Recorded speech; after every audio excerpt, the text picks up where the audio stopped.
Bonjour mesdames et messieurs, je suis le Dr Snock, expert en cinéma. J'ai vu tous les films. Oui oui, vous avez bien entendu, tous les films possibles et inimaginables. Je serai votre guide tout au long de cette vidéo. Nous allons voyager à travers une poignée de mes films préférés. Pour cela, nous utiliserons mon précieux zeppelin, conduit par mon fidèle compère, Monsieur Moutarde. Bon, ne perdons pas plus de temps et embarquons, car le cinéma n'attend pas.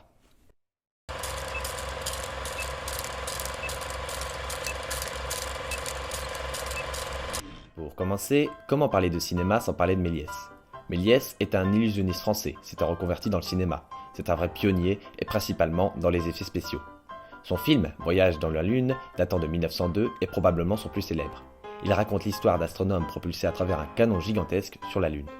Le lancement réussi, les 6 astronomes découvrent l'environnement lunaire, mais ne s'attendaient pas à tomber sur des autochtones de la Lune. Cette œuvre est tellement révolutionnaire qu'elle est le premier film sur la liste du patrimoine mondial du cinéma, et le tout premier film de science-fiction reconnu par l'UNESCO. Sortez vos oignons et vos pieux, car nous traversons une zone à risque. Voyez comme Nosferatu est effrayant, cet effroyable monstre absolument réussi pour l'époque à laquelle le film a été réalisé. C'est l'histoire d'un agent immobilier qui se rend au château du comte Orlok en 1838. Cet agent, inoffensif, suite à des morsures répétées, se rendra compte de la véritable identité du comte Orlok. Il retournera auprès de sa femme, qu'il avait laissée quelque temps pour son métier, mais le comte ne l'a pas oublié, il l'a même retrouvé la demeure dans laquelle vivait le couple. Nosferatu suscite une grande influence pour les œuvres plus récentes, dans lesquelles beaucoup ont repris les extraits du long métrage de Murnau, des petits clins d'œil amusants à voir.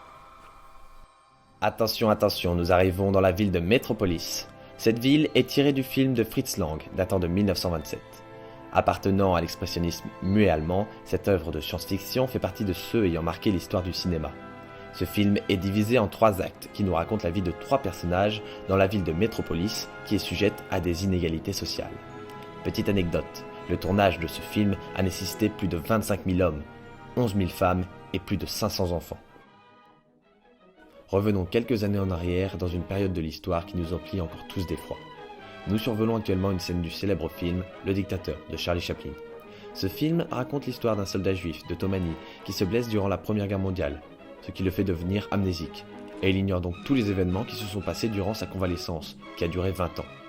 Il découvre alors que son pays est aux mains d'un dictateur qui persécute les juifs. Notre protagoniste est donc sujet à un quiproquo et on le prend pour le dictateur. Durant un de ses discours, il fait l'éloge de la démocratie et de la tolérance, ce qui est une vraie contrainte aux idées du dictateur. Les western spaghetti, quelle merveille du monde cinématographique. Et le bon, la brute et le truand en est la quintessence dans le milieu. Durant la guerre de sécession, qui n'est qu'une situation historique dans le film, 3 hommes ont plus d'intérêt à leur propre profit qu'à faire la guerre. Il existe un trésor de 200 000 $, volé à l'armée sudiste. L'un des 3 sait qu'il est dans un cimetière, l'autre sait le nom inscrit sur la pierre tombale qui sert de cache. Ils vont devoir s'entraider pour arriver à leur fin. Mais un 3e homme va causer du tort aux 2 premiers, puisque lui, pour arriver à ses buts, n'hésite pas à tuer des femmes et des enfants, et bien sûr des hommes. Quittons le désert et commençons notre épopée intergalactique avec 2001, l'Odyssée de l'espace. À travers ce film, Kubrick nous fait voyager dans le temps et dans l'espace. Nous évoluons à travers 4 actes, suivant le rôle joué par une intelligence inconnue dans l'évolution de l'humanité. Ce film est tellement vaste qu'il est impossible d'épuiser toutes les interprétations. Il est avant tout une expérience visuelle et musicale avec un contenu émotionnel et philosophique. Kubrick avait tellement d'imagination, tellement d'envie pour ce projet que toutes les scènes filmées en cumulé étaient 200 fois plus longues que le film final, qui lui fait déjà 2 heures et 40 minutes.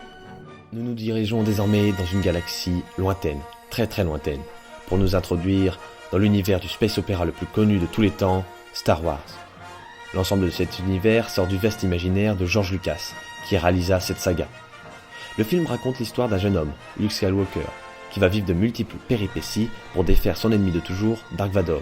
Il sera accompagné dans sa quête de C-3PO, de son fidèle compagnon R2-D2, de l'intrépide Han Solo et de la charismatique princesse Leia. Succès planétaire, Star Wars devient rapidement un film culte et une influence majeure pour la pop culture. Cette série de films a permis une énorme progression dans le cinéma de science-fiction.